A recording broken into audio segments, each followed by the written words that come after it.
Apa itu kepolisian khusus?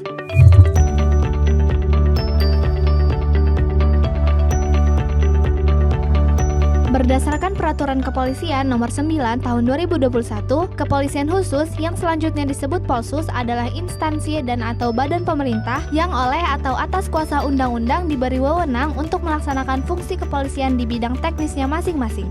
Anggota Polsus adalah pegawai negeri sipil atau pegawai tetap pada badan usaha milik negara yang oleh atau atas kuasa undang-undang diberi wewenang untuk melaksanakan fungsi kepolisian di bidang teknisnya masing-masing.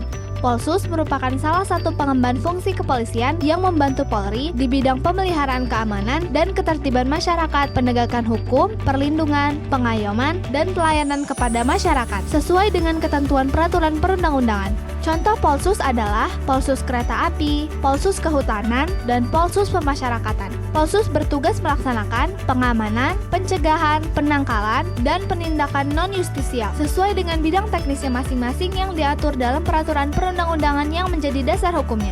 Polsus berfungsi untuk melaksanakan fungsi kepolisian khusus dan terbatas dalam rangka penegakan peraturan perundang-undangan di bidang penugasan masing-masing dan diberi wewenang untuk melaksanakan fungsi kepolisian di bidang teknisnya masing-masing. Pembentukan anggota Polsus dilaksanakan melalui penunjukan dan pengajuan calon anggota Polsus untuk menjadi anggota Polsus, pendidikan dan pelatihan calon anggota Polsus, dan pengangkatan.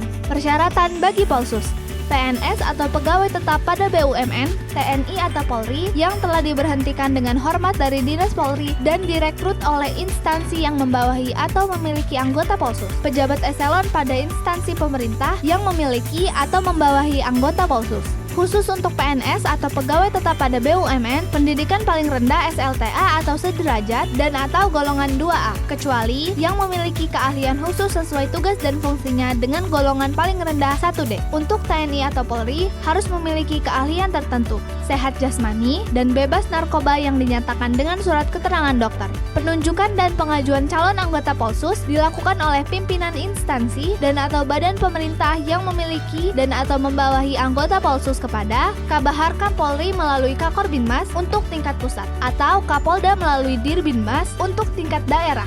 Berdasarkan penunjukan dan pengajuan tersebut, calon anggota Polsus Polri melaksanakan pendidikan dan pelatihan yang terdiri dari pendidikan dan pelatihan reguler dan pendidikan dan pelatihan khusus. Calon anggota Polsus yang telah selesai mengikuti pendidikan dan pelatihan tersebut diberikan sertifikat dari penyelenggara pendidikan dan pelatihan reguler dan penyelenggara pendidikan dan pelatihan khusus, dan KTA Polsus.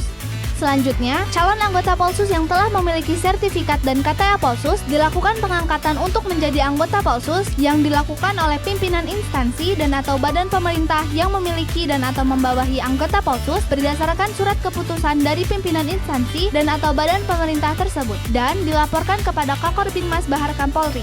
Seragam dinas Polsus terdiri atas pakaian dinas harian dan pakaian dinas lapangan. Seragam dinas Polsus dilengkapi dengan atribut, termasuk di dalamnya lencana tanda kewenangan Polsus yang merupakan bukti kewenangan sebagai pengemban fungsi kepolisian terbatas, dan tanda pengenal sebagai kelengkapan identitas diri yang dipergunakan oleh anggota Polsus saat berpakaian seragam dinas Polsus.